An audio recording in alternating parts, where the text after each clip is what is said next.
I, 26F, have always had a complicated relationship with my younger sister, Emma, 22F. Growing up, our parents always favored Emma. She was the smart one, the pretty one, the talented one. I was just there. From the moment Emma was born, it was like she became the center of our family's universe. I was only 4 at the time, but I remember feeling pushed aside. My parents would spend hours cooing over Emma, while I was often left to entertain myself. As we grew older, the disparity in their treatment of us only became more apparent. Emma seemed to excel at everything she touched. She started reading at an early age and was quickly labeled as gifted. Our parents enrolled her in all sorts of enrichment programs: music lessons, advanced math classes, language immersion camps. Meanwhile, I struggled with dyslexia, which wasn't diagnosed until I was in middle school. Instead of getting me the help I needed, my parents just told me I needed to try harder. School was always a source of tension in our household. Emma got straight A's without seeming to break a sweat. She won science fairs, was captain of the debate team, and was even class president in her senior year. I, on the other hand, barely scraped by. Math was a constant struggle, and I often stayed up late trying to finish assignments that Emma could breeze through in an hour. Our parents' reactions to our report cards were like night and day. When Emma brought home her perfect grades, there would be celebrations. Dinner at her favorite restaurant, new clothes, or tickets to a show she wanted to see. My report cards were met with disappointment and lectures about applying myself more. It wasn't just academics where the favoritism showed. Emma was a talented pianist and often performed in recitals. Our parents never missed a single one, always sitting in the front row with cameras ready. But when I had my art show in high school, the one thing I was actually good at, they skipped it because it conflicted with one of Emma's piano lessons. As we got older, the comparisons became more blatant. "Why can't you be more like Emma?" became a common refrain in our household. When Emma was accepted to an Ivy League college on a full scholarship, our parents threw her a huge party. They invited all our relatives and friends. Everyone kept gushing about how proud they were of Emma. Nobody even asked me what I was doing with my life. I felt invisible. I had applied to a few state schools but hadn't heard back yet.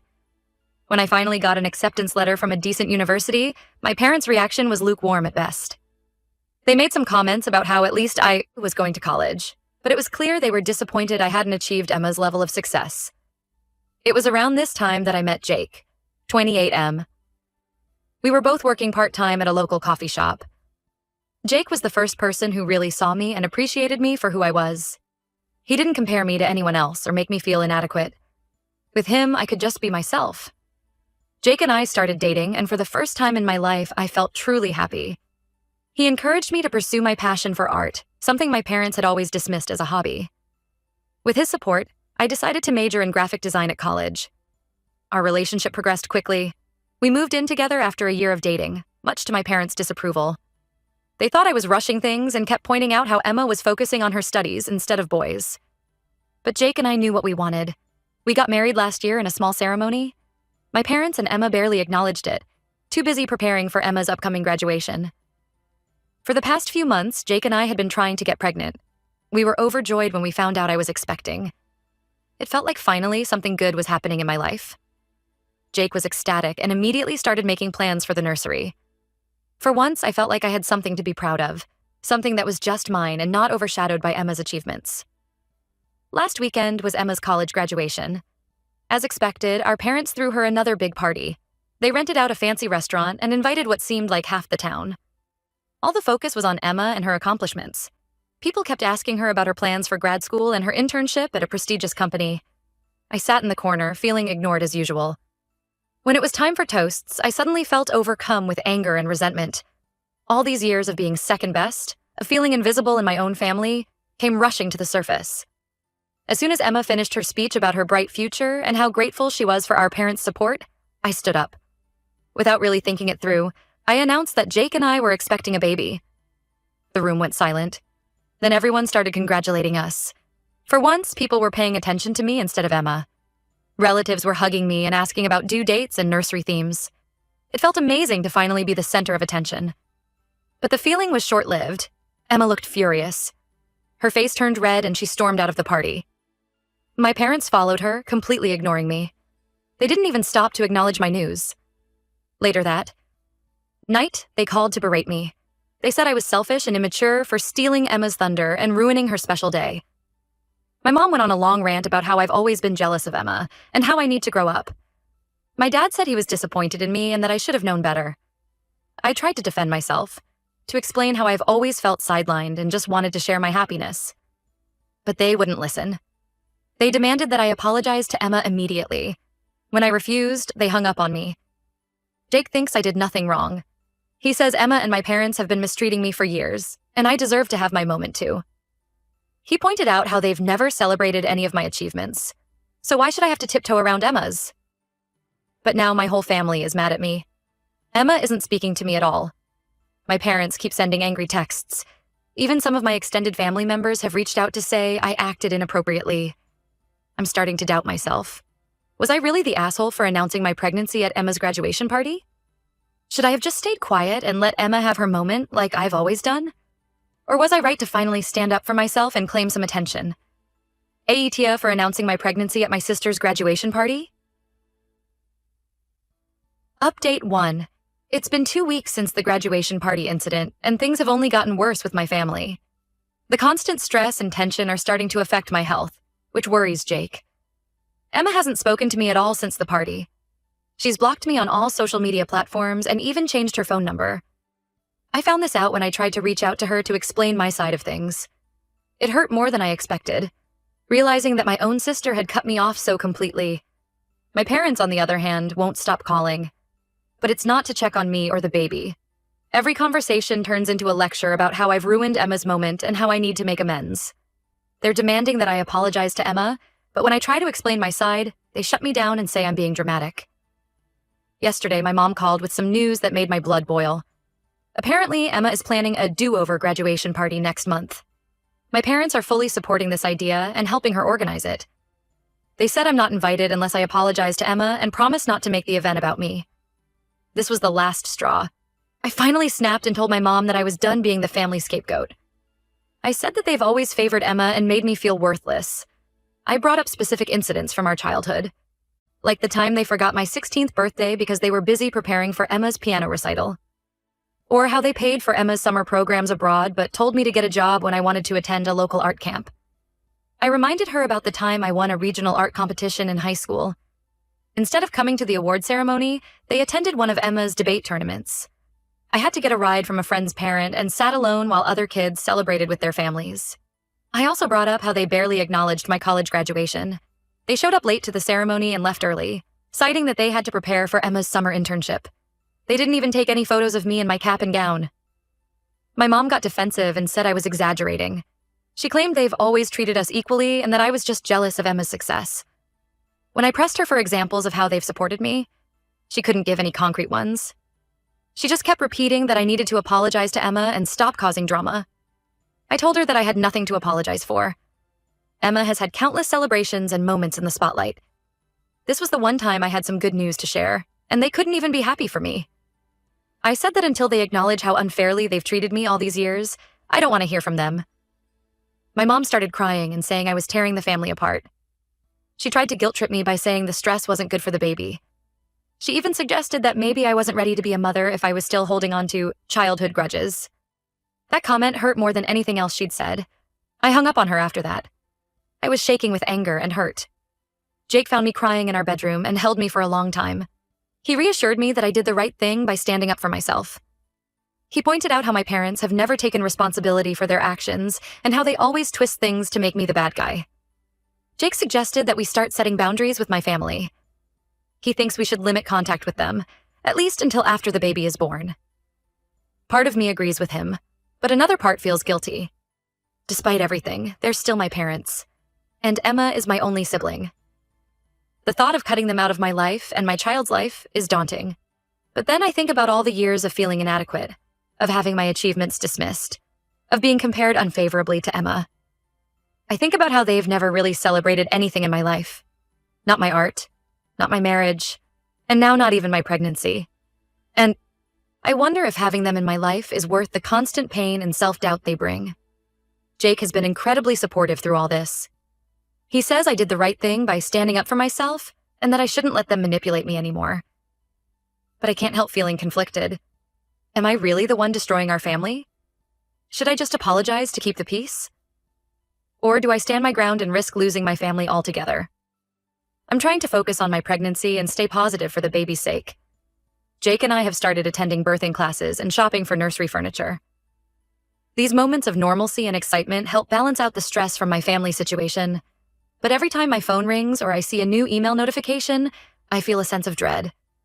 I'm torn between wanting to fix things with my family and wanting to protect myself from further hurt. I don't know what the right answer is, but I know something needs to change. I can't keep living like this, constantly feeling like I'm not good enough. Update 2. It's been a month since my last update, and the situation with my family has taken some unexpected turns. Emma had her do-over graduation party last weekend. As expected, I wasn't invited, but I found out from my cousin Sarah that Emma used the party to announce her engagement. She's apparently been dating a guy from college for the past year and kept it secret from everyone. Sarah told me that Emma made a big speech about how she wanted to share her happy news with people who truly support her, unlike some family members who only think about themselves. It was clearly a dig at me, and it hurt to hear that Emma was still so angry. I was furious when I heard this. It felt like Emma was deliberately trying to one-up my pregnancy announcement. When I vented to Jake about it, he suggested we have our own celebration to announce the gender of our baby. At first, I was hesitant. I didn't want to escalate things further with my family. But then I thought about how Emma and my parents have never considered my feelings. So we decided to go ahead with it. We invited all our friends and my extended family.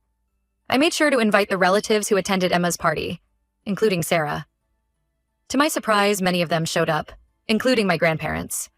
I hadn't expected them to come, given how close they are to my parents. During the party, my grandmother pulled me aside. She said she and my grandfather have noticed how my parents treat me differently from Emma. They apologized for not saying anything sooner. My grandmother shared that she had a similar experience with her own sister growing up, and she regretted staying silent about the favoritism in our family. It felt so validating to finally have someone in the family acknowledge the unfair treatment. The gender reveal went great. We're having a boy. Everyone was genuinely happy for us. Jake's parents had flown in for the occasion, and seeing their excitement made me realize what supportive parents should look like. For once, I felt celebrated and supported by family members. Of course, my parents and Emma didn't attend, but Sarah told me later that my mom has been complaining to everyone about how I'm trying to overshadow Emma's engagement. Apparently, Emma is upset that I stole her thunder again, even though she knew about our gender reveal party before she planned her engagement announcement. I'm beyond caring at this point. I'm done trying to tiptoe around their feelings when they've never considered mine. I'm focusing on preparing for my baby and surrounding myself with people who actually care about me. Jake and I have started attending parenting classes together. We're learning about childbirth, breastfeeding, and newborn care. It's scary but exciting to think about becoming parents. Jake has been reading parenting books and even started a dad blog to document our journey. His enthusiasm and support mean everything to me. We've also been working on the nursery. We chose a space theme, with dark blue walls and glow-in-the-dark stars on the ceiling. Jake's been putting together furniture, and I've been working on a mural of the solar system. It's been a fun project to focus on instead of the drama with my family. My grandparents have been checking in regularly since the gender reveal party. They've offered to help with the baby when he arrives, which means more to me than I can express. It's nice to finally feel like I have family members on my side. As my due date gets closer, I find myself thinking about what kind of parents Jake and I will be. I'm determined not to repeat the mistakes my parents made. Our son will know he's loved unconditionally, not just for his achievements. We'll celebrate all his milestones, big and small. And if we have more children in the future, we'll make sure to treat them equally. I still have moments of sadness about the rift with my parents and Emma. There are times when I wish I could share my pregnancy experiences with my mom or sister. But then, I remember all the hurt they've caused me over the years, and I know I'm better off without their negativity in my life. Update 3. It's been 2 months since my last update. I'm now 6 months pregnant and showing quite a bit. The baby is healthy and active, which is a relief given all the stress I've been under. Last week, I ran into Emma at the grocery store. It was the first time I'd seen her since the graduation party. She was with her fiancé, who I'd never met before. I decided to be the bigger person and approached them to say hello. I tried to be civil and congratulated her on her engagement. Emma just glared at me and said, "At least I didn't have to hijack someone else's celebration to announce it." Her fiancé looked uncomfortable but didn't say anything. I lost my temper and told her she's had plenty of celebrations all her life while I was always pushed aside. I said I was done feeling guilty for wanting some attention for once. Emma started yelling about how selfish I was and how I'd always been jealous of her success. She said I was so desperate for attention that I got pregnant just to compete with her. People were staring, so I just walked away. I was shaking with anger and hurt. As I was leaving, I heard Emma's fiancé asking her if what she said about me getting pregnant for attention was true. I didn't stick around to hear her response. When I got home, I had missed calls from my parents. They left angry voicemails saying Emma told them about our encounter. They accused me of harassing Emma and threatened to cut me off completely if I didn't apologize. They didn't even ask about how I or the baby were doing. I was so stressed that I started having contractions. Jake rushed me to the hospital. Thankfully, everything was okay with the baby, but the doctor warned me to avoid stress. She suggested I consider seeing a therapist to help manage the family situation. Jake called my parents to tell them what happened. Instead of being concerned, they accused me of faking it for attention. That was the last straw for me. I decided I'm done trying to have a relationship with them. I've blocked their numbers and removed them from my social media. I'm focusing on staying healthy for my baby and preparing for his arrival. Jake and I are taking parenting classes and setting up the nursery. We've chosen a name for our son, but we're keeping it a secret until he's born. My grandmother even offered to host a baby shower for me next month. It's nice to finally feel like I have family members who care about me. Jake's parents have also been wonderful. They call regularly to check on us and have already bought so many things for their future grandson. Jake's mom is planning to stay with us for a few weeks after the baby is born to help out. It's bittersweet to see what supportive in-laws look like, knowing I won't have that same support from my own parents. I've started seeing a therapist to help deal with the stress and emotions from the family situation. It's been helpful to have an objective person to talk to about everything. She's been working with me on setting boundaries and processing my feelings about my childhood and current situation with my family. As my due date gets closer, I find myself having mixed emotions. I'm excited to meet our son and start this new chapter of our lives. But there's also a sadness knowing that my parents and sister won't be a part of it. I wonder if they'll ever meet their grandson, or if this rift is permanent. Jake and I have discussed what we'll do if my parents or Emma try to reconnect after the baby is born. We've decided that we'll be cautiously open to it, but only if they're willing to acknowledge their past behavior and make real changes. Our priority is protecting our son from the kind of favoritism and emotional manipulation I experienced growing up. For now, I'm trying to stay positive and focus on the good things in my life. Jake and I are more united than ever. We're both excited and a little scared about becoming parents, but we're facing it together. I'm grateful for the supportive family members and friends who have stood by us through all of this. I know cutting off my parents and Emma will have long-term consequences. There will be family events and holidays that might be awkward or painful. Our son will probably ask questions about his grandparents and aunt as he grows up. But for now, I feel like I'm doing what's best for my mental health and for our growing family. As I sit here feeling my son kick, I'm reminded of why I'm doing all of this.